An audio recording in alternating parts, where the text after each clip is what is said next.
or to elect people who do. A newer initiative that we're dealing with is educating felons, right? So in the state of Texas, if you're a felon, right, if you've been to jail or to prison, but you're no longer on probation or parole, you have the right to register to vote.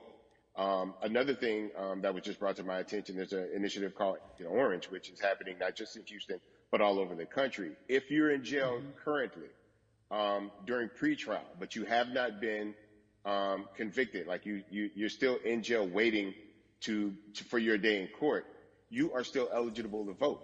And you said something so key. They work so hard to hope that we stay uninformed, but more importantly, to suppress the black vote.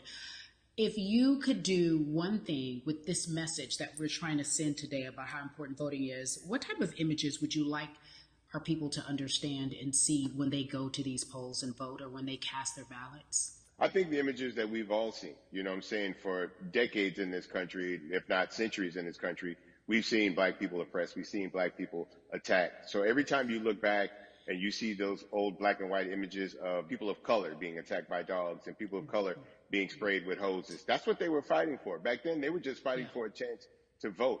People like Martin Luther King Jr., people like Malcolm X, these people died to help us be in a position to have the power that we have now, which is to be able to cast a vote and make a decision about the people that have controls over our lives.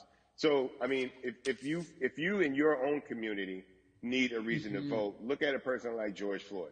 If the people in your city are not open to police reform, are not open to having a conversation about defunding the police, are not open to issues concerning economic equality, judicial equality, and racial equality, right? If they're scared to say Black Lives Matter, you have the power to put people in those positions who do believe that Black Lives Matter, who do believe in racial equality, economic equality, judicial equality, That's right. right? That's right. Who see us as human beings. And if the people in your community don't feel that way, vote them out. It's that simple. It's just vote them out. We don't have enough time to sit around and hope that people change their minds. Yeah, Bumpy, you point out something so important. We have the power. And that is in our vote, and that is with our voice, and that's how we use our voice. I think of where we are right now. People say this is a particular moment, but it is a movement, not just a moment, it is a movement.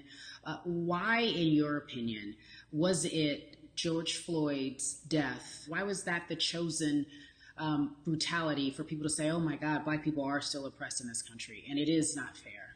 I think it's twofold, Carrie. In so many different encounters between people of color and the police, there simply is no proof of what happened in the interaction. And so what happens is in a court of law, it tends to lean towards the policeman's point of view, right? In this case, we saw very clearly what happened. I think the other thing is due to the fact that everyone was at home during this time period and related media platform, everywhere you turn, you were constantly hit upside the head with this message. You see in the interaction that this man did nothing to deserve what happened. That's right. I think so well said, because if you think about it, in the grand scheme of things, it wasn't worth it, and he didn't have to lose his life. I think that you touched on something that a lot of people talk about, and that is now defunding the police. That has been such a huge conversation, but there's so many misconceptions around defunding and dismantling. If you will, educate the audience.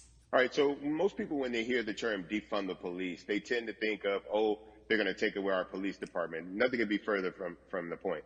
Defunding the police means that in certain communities, even Houston, for example, we had over $1 billion allocated to our police force. Now, what is that money being used for? Some of that money tends to be allocated towards riot shields, right? Pepper spray, right? That kind of thing. That's only used against the people that fund this budget, right? So why would the people want to supply the police with the means to oppress them? If the police are concerned about the situations in certain communities with a higher crime rate, well, higher crime rates tend to happen in communities where there's not employment opportunities, right? There's not a lot of social services, and people are going to do what they need to do to take care of themselves and their families. When the community has more opportunities for employment, more opportunities for upward mobility, then they tend to be less of a strain on the government. They tend to have a lower crime rate. And because of that, we'll have less need for the police in those communities. You are passionate about so many different things in terms of making sure that we are holding our leaders accountable. Talk to me about some of the other projects that you're working on. Well, being a part of More Than a Vote is essential. We're dealing with primaries in this country right now. And we just want to educate people. We want to inform people because people are tired. They're angry. They're with us right now because it's very important that people who aren't black be involved. Because if black people could have gotten rid of racism, we would have done it hundreds of years ago. And so I'm trying to use my voice and my platform just to let people know that if they feel like I do, there's a number of places they can go to enact change in their community. People need to know about how their city council runs. They need to know that they have the ability to speak when city council meets, to let them know that leave it up to somebody else. If you're upset, it's not hard to get on the school board. It's not hard to be a part of the city council. the states. So don't think that you can't make a difference. You know what I'm saying? You don't need a lot of money. You don't need a lot of power. Your voice is enough to make a difference. Amen. I feel like I need to go out and run for something. You gave me a rousing speech there, sir. I'd be remiss if I didn't ask you this. When I talk to my brothers, I have to ask you, as a black man, how are you doing? Are you okay? I'm good. I'm good. I have a very strong relationship with God, so prayer definitely works for me. I have children and grandchildren who are watching me, who are encouraged by what I do, and they're proud of me right now, and that's really what matters, The change starts at home, so as long as you have what you're doing and support you in what you're doing, you have everything you need to go out there and fight the good fight. And for those that don't, there's a community of people here to help you. So you can go to places like morethanavote.org. There are many different places that will encourage you, inform you, and they will put you with groups of people that feel like you. Much more meaning now that we are in our movement, not just this moment. Bun B, it has been an education, always a pleasure. Thank you so much. I appreciate you. Keep fighting the good fight. Keep up the good fight.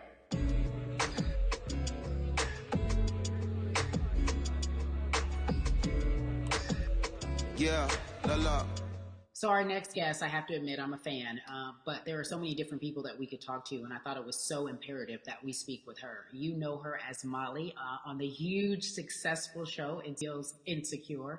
She also has a comedy special highlighting her Nigerian roots, and she's an amazing podcast to your space. And right now, as you look across this country and how everyone is so broken and so upset, if it's not social injustice, it's the pandemic, it's depression, it's unemployment, the list goes on and on. How are you doing?